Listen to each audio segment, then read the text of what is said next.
Assalamualaikum warahmatullahi wabarakatuh. Salam sehat sejahtera, senantiasa sahabat-sahabat semua dalam ridho dan keberkahan Allah Subhanahu wa taala. Amin ya rabbal alamin. Sahabat-sahabat pembelajar semuanya, kali ini saya mengajak sahabat-sahabat pembelajar semuanya untuk membahas tentang implementasi etika pelayanan publik berbasis core value ASN berakhlak. Perkenalkan, nama saya Husnul Amri, saya Widyaswara di BPSDMD Provinsi Banten. Sahabat-sahabat semuanya, dari video pembelajaran ini, bagi sahabat-sahabat pembelajar yang mengikuti, diharapkan peserta nanti mampu memahami konsep etika dalam pelayanan publik yang berbasis core value ASN berakhlak. Pokok bahasan terkait dengan pengertian etika, prinsip-prinsip etika, etika pelayanan publik, dan core value ASN berakhlak. Sahabat-sahabat semuanya, jika kita bertanya terkait dengan pelayanan publik, sesungguhnya yang perlu kita jawab adalah bagaimana kondisi pelayanan publik pada saat ini. Setuju atau tidak bahwa kondisi pelayanan publik saat ini banyak yang berpendapat bahwa pelayanan publik di Indonesia masih jauh dari harapan dan bukanlah perkara mudah dalam pelaksanaannya karena harus melewati banyak pintu atau banyak meja sehingga pelayanan publik menjadi sesuatu yang sulit. Sahabat-sahabat pembelajar semuanya, kita tahu di dalam Undang-Undang ASN nomor 20 tahun 2023, fungsi aparatur sipil negara yang pertama pelaksana kebijakan publik, yaitu melaksanakan kebijakan publik yang dibuat oleh pejabat pembina kepegawaian sesuai dengan ketentuan peraturan perundang-undangan. Yang kedua, ASN fungsinya sebagai pelayan publik. Pelayanan publik yang profesional dan berkualitas. Fungsi yang ketiga, sebagai perekat dan pemersatu bangsa. Mempererat persatuan dan kesatuan NKRI. Inilah alasan kita mengapa kita penting membicarakan atau membahas tentang etika pelayanan publik. Karena salah satu fungsi dari ASN itu kita adalah pelayan publik. Oke. Berbicara tentang etika publik dalam pelayanan, tentu saja kita harus atau penting memahami harapan para pelanggan dari layanan yang diberikan. Yang pertama, harapan dari pelanggan atau pengguna layanan diharapkan memperoleh kejelasan informasi pelayanan. Yang kedua, adanya rasa nyaman dan aman. Yang ketiga, pelayanan yang cepat dan responsif.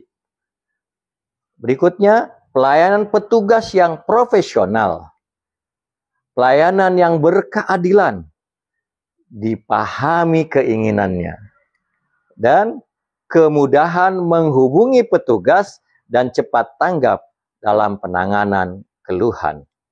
Sahabat-sahabat semuanya, tentu saja kita harus mengenali dari karakter pengguna layanan itu sendiri. Pengguna layanan itu tentu saja beragam. Ya. Sebagai aparatur sipil negara, kita seringkali dihadapkan dengan berbagai macam karakter dari yang kita layani. Pengguna layanan yang sulit ditangani. Kadang-kadang kita ketemu atau bertemu dengan pengguna layanan yang tidak mau mengerti.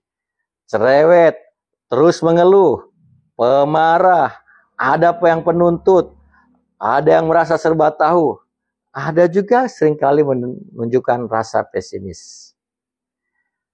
Ada juga yang pemalu, dan ada juga seringkali menganggap saya bos, saya harus mendapatkan pelayanan yang lebih. Nah, itu penting bagi kita sebagai pelayan publik memahami karakter-karakter dari pengguna layanan. Sahabat-sahabat semuanya, oleh karena itu semuanya kita harus memegang prinsip-prinsip dalam pelayanan itu dengan pelayanan yang beretika. Mari kita bahas apa itu etika. Tentu saja banyak teori, banyak konsep. Tapi paling tidak kita pahami ya bahwa etika itu ya, berasal dari kata ethos yang artinya karakter, watak, kesusilaan atau adat. Ada banyak tentunya pengertian dari para ahli, paling tidak menurut Bertens, etika adalah nilai-nilai dan norma-norma yang menjadi pegangan bagi seseorang atau suatu kelompok dalam mengatur tingkah lakunya.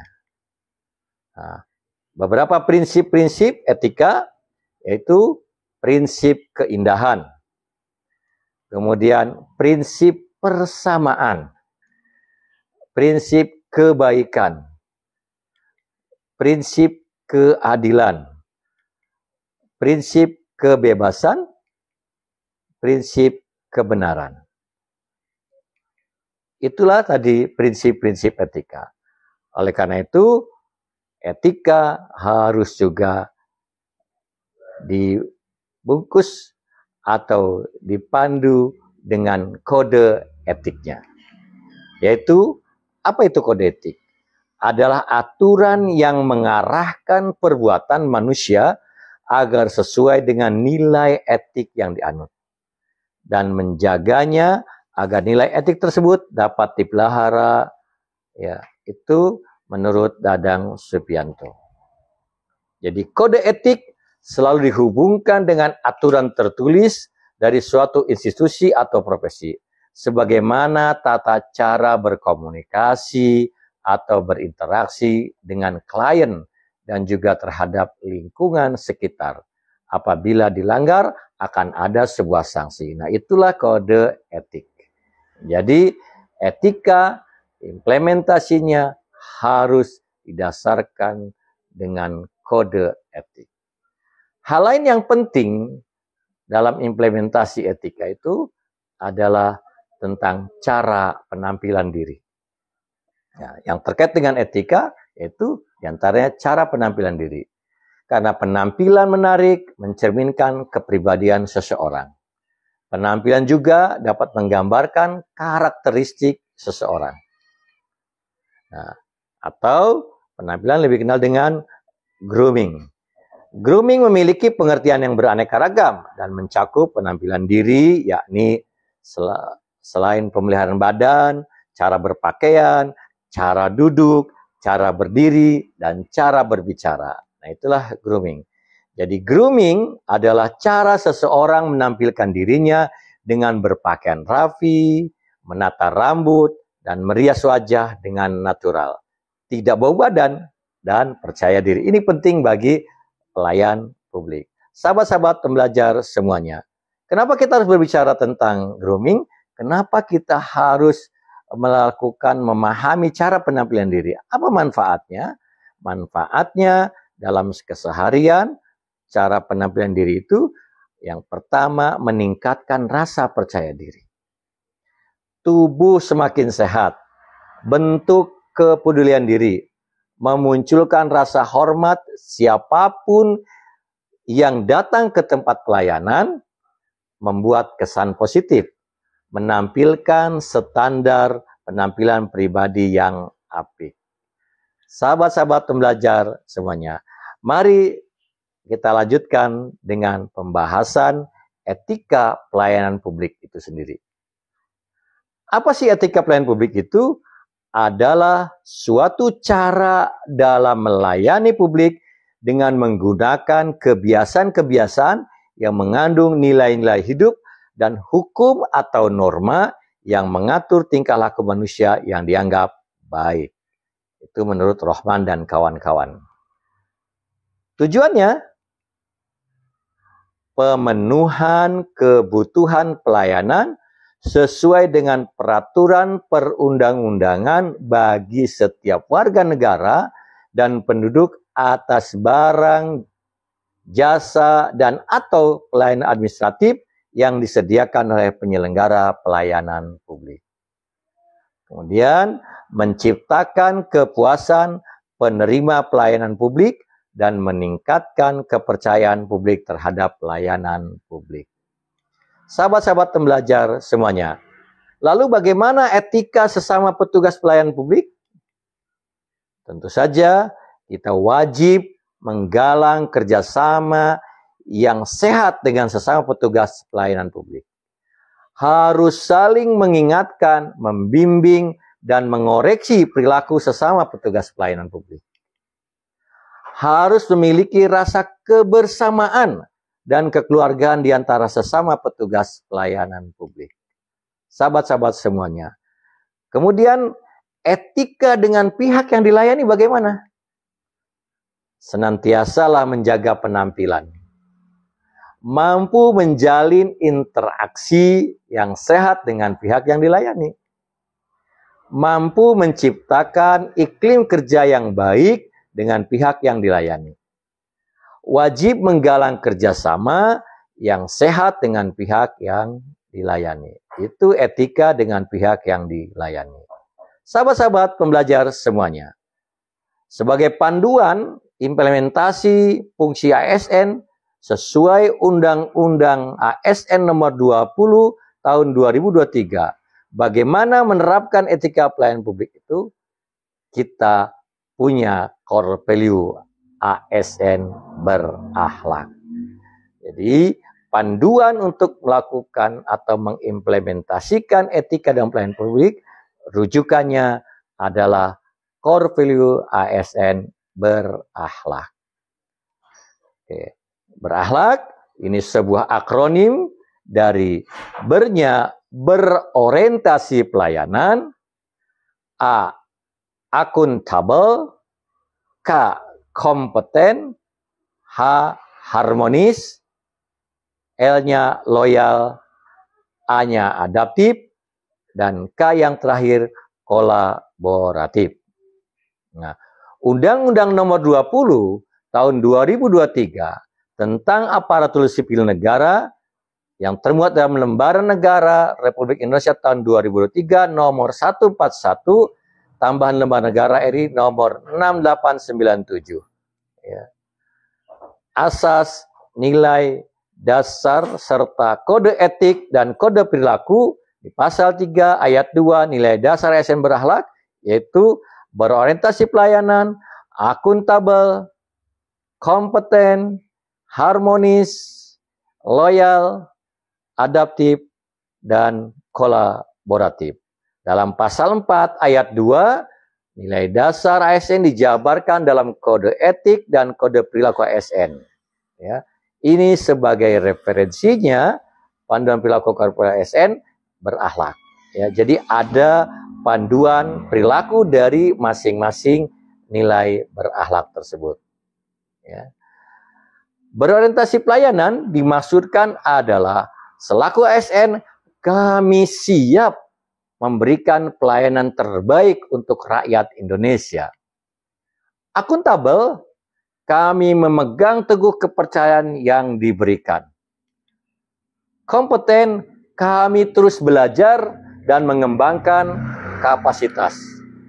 Harmonis, kami saling peduli dan menghargai perubahan. Loyal, kami berdedikasi dan mengutamakan kepentingan bangsa dan negara. Adaptif, kami terus berinovasi dan antusias dalam menggerakkan ataupun menghadapi perubahan. Dan kolaboratif, kami membangun kerjasama yang sinergis. Sahabat-sahabat semuanya, dari core value ASN berakhlak tersebut, dalam implementasinya ada yang disebut dengan panduan perilaku. Dan branding employer-nya adalah bangga melayani bangsa. Core value ASN dengan panduan perilakunya masing-masing nilai ada 3 panduan perilaku. Berorientasi pelayanan artinya keinginan memberikan pelayanan prima demi kepuasan masyarakat. Dengan panduan perilakunya, memahami dan memenuhi kebutuhan masyarakat. Ramah, cekatan, solutif, dan dapat diandalkan. Kemudian melakukan perbaikan tiada henti. Akuntabel artinya bertanggung jawab atas kepercayaan yang diberikan. Dengan panduan perilakunya, melaksanakan tugas dengan jujur, bertanggung jawab, cermat, disiplin, dan berintegritas. Menggunakan kekayaan dan barang milik negara secara bertanggung jawab, efektif, dan efisien. Tidak menyalahgunakan kewenangan jabatan. Sahabat-sahabat pembelajar semuanya, yang ketiga, nilai dasar kompeten. Artinya, terus belajar dan mengembangkan kapabilitas. Panduan perilakunya meningkatkan kompetensi diri untuk menjawab tantangan yang selalu berubah. Membantu orang lain belajar, melaksanakan tugas dengan kualitas terbaik. Kemudian, nilai dasar harmonis. Artinya saling peduli dan menghargai perbedaan. Panduan perilakunya menghargai setiap orang apapun latar belakangnya. Suka menolong orang lain, membangun lingkungan kerja yang kondusif. Sahabat-sahabat pembelajar yang senantiasa terus bersemangat untuk menjadi insan bermanfaat. Nilai dasar loyal, artinya berdedikasi dan mengutamakan kepentingan bangsa dan negara. 3 panduan perilakunya, yang pertama, memegang teguh ideologi Pancasila, Undang-Undang Dasar Negara Republik Indonesia tahun 1945, NKRI, serta pemerintahan yang sah. Yang kedua, menjaga nama baik sesama ASN, penting. Pimpinan, instansi, dan negara. Dan yang ketiga, panduan perilakunya menjaga rahasia jabatan dan negara. Kemudian nilai dasar yang keenam adalah adaptif. Artinya, terus berinovasi dan antusias dalam menggerakkan serta menghadapi perubahan. 3 panduan perilakunya dalam implementasi adaptif, cepat menyesuaikan diri menghadapi perubahan. Terus berinovasi dan mengembangkan kreativitas. Dan bertindak proaktif. Sahabat pembelajar semuanya, nilai dasar yang ketujuh atau yang terakhir adalah kolaboratif. Artinya, membangun kerjasama yang sinergis. Panduan perilakunya, memberi kesempatan kepada berbagai pihak untuk berkontribusi. Terbuka dalam bekerja sama untuk menghasilkan nilai tambah. Dan menggerakkan pemanfaatan berbagai sumber daya untuk tujuan bersama. Sahabat-sahabat pembelajar semuanya, itulah etika pelayanan publik dalam implementasi core value ASN berakhlak dengan merujuk pada panduan perilaku dari nilai-nilai dasar berakhlak. Sahabat-sahabat pembelajar semuanya, core value ASN berakhlak adalah nilai-nilai dasar yang menjadi pedoman bagi aparatur sipil negara dalam menjalankan tugasnya. Nilai-nilai tersebut merupakan titik tonggak penguatan budaya kerja ASN di seluruh Indonesia. Core value ASN berakhlak penting untuk diimplementasikan sebagai perwujudan etika aparatur pelayanan publik, mengingat nilai-nilai tersebut yang akan menentukan cara ASN itu berinteraksi, bersikap sebagai panduan pemberian pelayanan publik. Sahabat-sahabat semuanya, demikian yang dapat saya sampaikan. Mudah-mudahan ini bisa menambah wawasan kita dan menginspirasi bagaimana kita menjadi ASN yang beretika. Salam sehat buat semuanya. Semangat terus untuk menjadi insan bermanfaat, hidup bermartabat dunia dan akhirat. Semoga Allah Subhanahu wa taala senantiasa meridhoi kita semuanya. Wassalamualaikum warahmatullahi wabarakatuh.